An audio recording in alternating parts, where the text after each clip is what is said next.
Some people you bury and forget by spring. Others you never even learn the name of, and somehow they stay lodged in you like a splinter you can feel every time the weather turns. I've run cattle in this valley for 31 years. I've pulled men out of blizzards, out of rivers, out of their own bad decisions. Most of them I couldn't tell you their faces now. But there was one autumn, dust still hanging in the air from a dry summer, when a stranger came stumbling out of the far country with nothing left in him. No hope, no name he'd give, just a body still walking out of habit. I'll be honest with you before I start. I almost didn't go out there. It was a boy who went first. A boy and a half-broke horse nobody trusted. And what those two did that week, I've never been able to put it right in my ledger. I've tried. I've got the pages to prove I tried. Sit with me a while. Let me tell it the way it happened, and you can decide for yourself what kind of thing you just heard. It was near dusk, and I was on the porch doing what I do every evening, writing the day down in the ledger. Old habit from my father. He always said a day you don't write down is a day you let somebody else own. So I keep the columns: weather, head of cattle, feed, anything worth remembering. Most nights the last line reads nothing to note. I like those nights. A man my age learns to love a boring page. But Sable wouldn't settle. She stood at the edge of the yard with her ears pinned forward, staring west at the low, broken country past the creek, and she made a sound I hadn't heard from her in years, not a bark, more a question. I set the pencil down. "What?" I said, like she'd answer. Then the boy came riding hard over the rise. Caleb was 12 that year, all knees and elbows, my sister's grandson, sent to me for the summer because his mother thought ranch work might straighten out a shy kid who talked more to animals than people. He'd taken to the roan mare we called Biscuit, a mean-tempered, spooky thing nobody else would put a saddle on. That was the whole trouble with Caleb. He picked the ones nobody else wanted: horses, barn cats, the runt calves. If a thing was broken or scared or half wild, that boy would find it and sit down next to it and just wait. He came off the rise too fast. Biscuit's flanks lathered white, and he was shouting before I could make out the words. "There's a man out there. Uncle Ray, there's a man out there in the wash and he ain't moving right." I stood up so fast the ledger slid off my knee and hit the boards. Left it there. First time in years I left a page open to the wind. I should tell you something about that country to the west. It's the kind of land that doesn't forgive a mistake. Dry washes that turn to killing water in a flash flood. Rock that all looks the same, so a man walks in a circle for 2 days and swears he's making progress. People go missing out there. Some we find. Some the coyotes find first. "How far?" I said, already moving to the barn. "Past the second wash. He's sitting, Uncle Ray. He won't get up." I tried to talk to him and he looked at me like— Caleb's voice cracked and I saw his hands were shaking on the reins. He looked at me like he'd already decided something. I knew that look he meant. I'd seen it once on a man who'd lost his whole family to fever in a single winter. It's not despair exactly. Despair still fights. This is the thing that comes after despair gives up, a terrible quiet, like a house with the fire gone out. We rode. Me on the gray, Caleb on Biscuit, Sable running ahead low to the ground. The light was going amber and long, throwing our shadows out sideways across the sage, and I remember thinking we had maybe 40 minutes before it got hard to see, and after that it'd get cold, the way the desert flips from oven to icebox the second the sun quits. Caleb led. That's the thing I keep coming back to.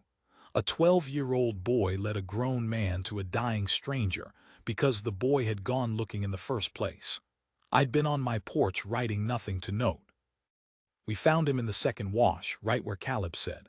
A man, maybe 40, maybe younger, under the ruin the country had made of him. His clothes had been good once, town clothes, a traveler's clothes, not a working man's. Now they hung off him gray with dust. His lips were split. One boot was gone entirely and the foot was wrapped in a torn shirt sleeve gone dark with old blood. He sat with his back against the cut bank, knees drawn up, and he was looking at nothing at all. I got down slow. You approach a man like that the way you approach a spooked animal. No sudden moves, voice low. "Evening," I said, like we'd met on a road. "Looks like you've had a time of it." He didn't answer, didn't look at me. His eyes tracked past my shoulder to the horses and then went flat again. "We've got water," I said. "We've got a fire and a bed not 2 hours from here. You just have to let us get you up." Nothing, and here's where the quiet in him scared me more than any wound could. A hurt man begs. A hurt man reaches for the canteen. This one had stopped reaching for anything. He'd sat down in that wash to be done, and he was waiting for the sun and the cold to finish the arithmetic. That's when Caleb did the thing. I was still fumbling my words, trying to talk sense into a man past sense, when the boy slid off Biscuit, who bit, who kicked, who I'd told him 100 times not to trust, and he walked right up and knelt in the dirt in front of the stranger. Close, closer than was safe, and he didn't say a word about water or fire or getting up. He just held out his hand, palm open, and on it was a piece of hard candy, peppermint. The kind Caleb kept in his pocket and never shared with anybody, not even me. "You don't gotta go anywhere," Caleb said quietly. "You can just have this. It's all right." And the man looked at the candy. "I want you to understand, I've been alive a long time. I've seen doctors work and preachers pray and strong men carry other men on their backs for miles. I have never in my life seen anything move a person the way that small dumb offering moved that dying stranger. Because it asked nothing of him. Everything else in that moment demanded he stand up, keep going, choose life, be strong. The boy just gave him a piece of candy and permission to stay where he was." The man's face broke. I don't have a better word for it. It broke like ice going out on a river all at once, and this sound came out of him, not a word, a sob, dry because he had no water left even for tears, and his shaking hand came up and closed over that candy and the boy's fingers both, and he held on. He held on to a 12-year-old's hand in a dry wash at the end of the world, and he let himself be found. We got him up, between the two of us and Biscuit standing patient as a church, Biscuit. I still can't explain it. We got him across the saddle and started back in the failing light. He didn't speak the whole ride. But halfway home, in the full dark now, cold coming down hard, I heard him say one thing, so low I nearly missed it under the horse's feet. "I have a daughter," he said, to nobody, to the dark, like it was a fact he'd forgotten and had only just now somehow remembered. I wrote that down later, in the ledger, under a day I could no longer call nothing to note.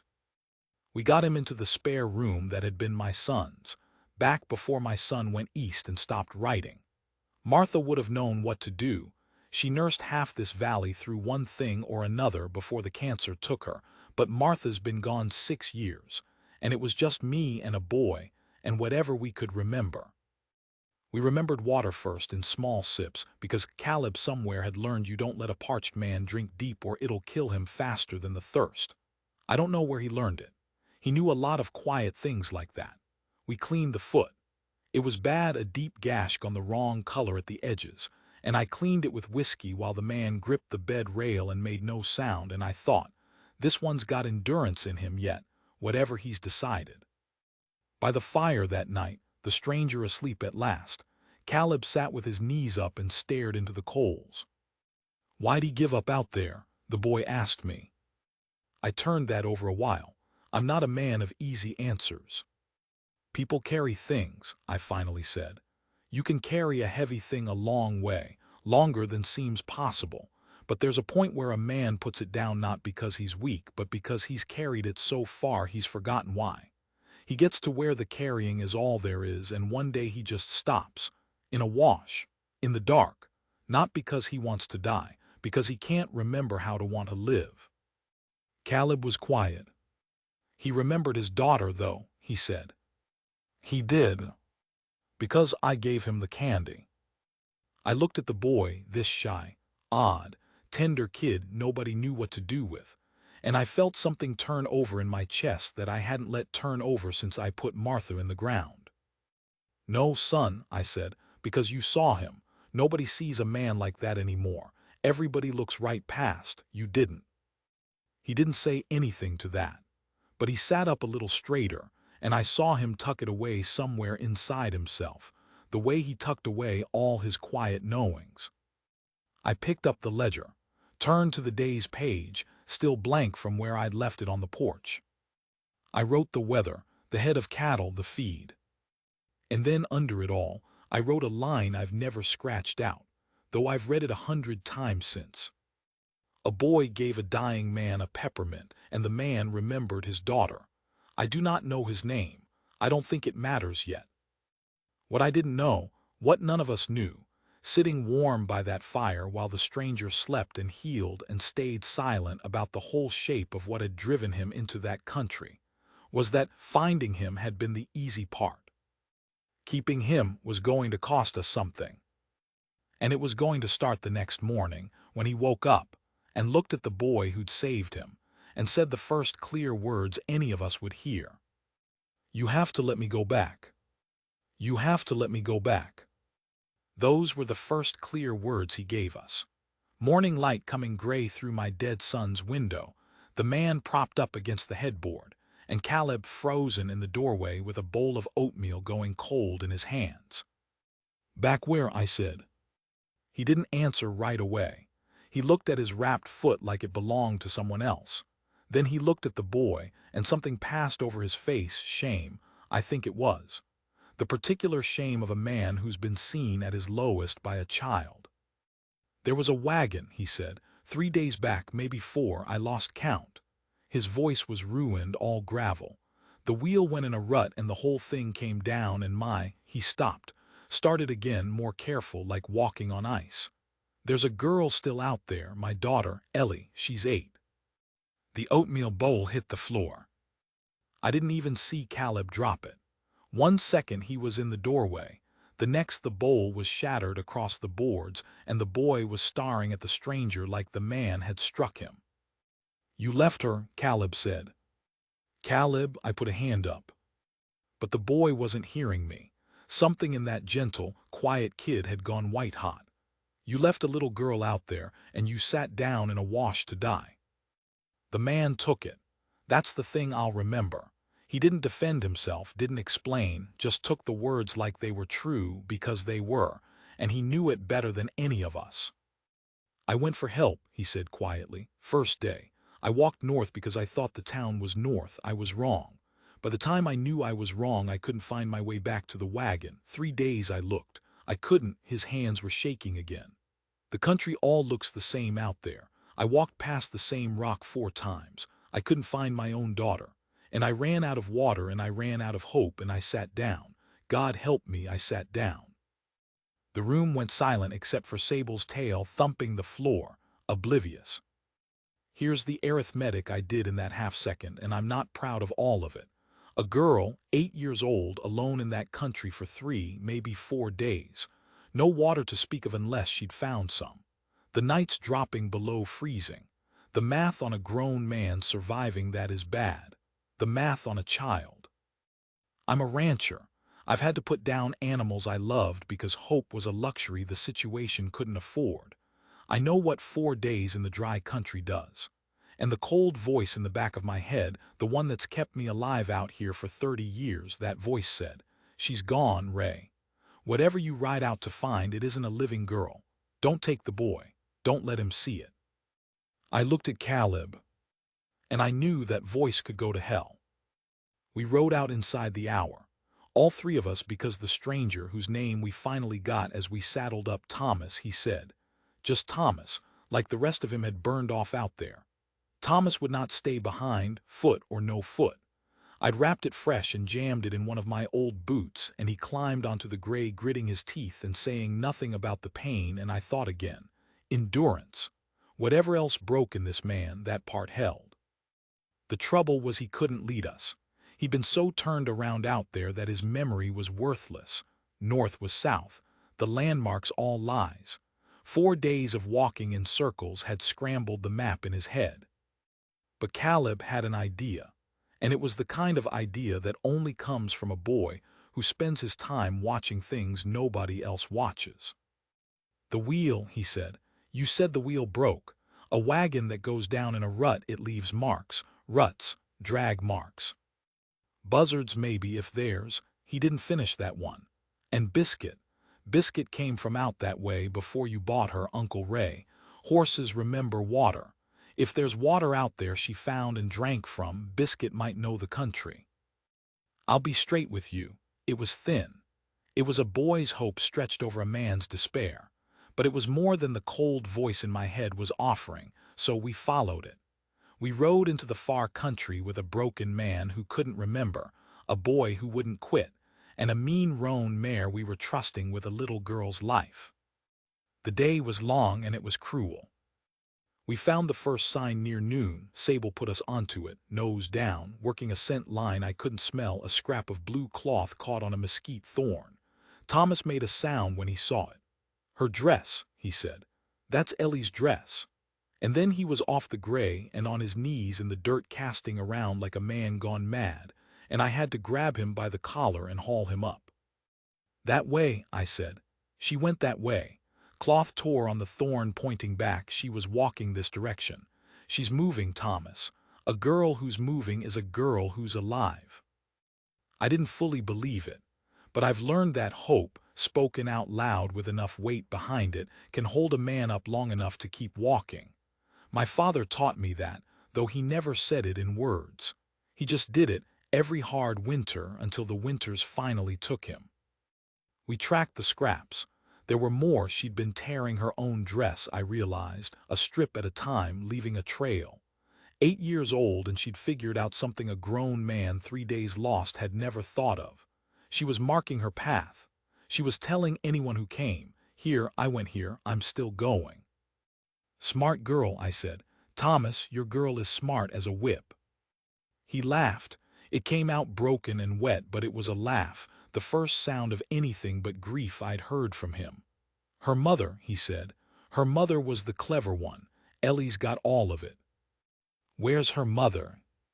The laugh died. 2 years back, fever. He rode a moment. "It's just been us. I was taking her west to my brother's, start over. I had it all planned, so careful." His jaw worked.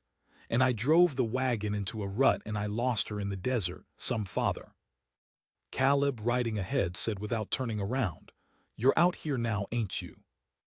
And Thomas didn't have anything to say to that. Neither did I. The boy had a way of cutting to the middle of a thing. We lost the trail at the third wash.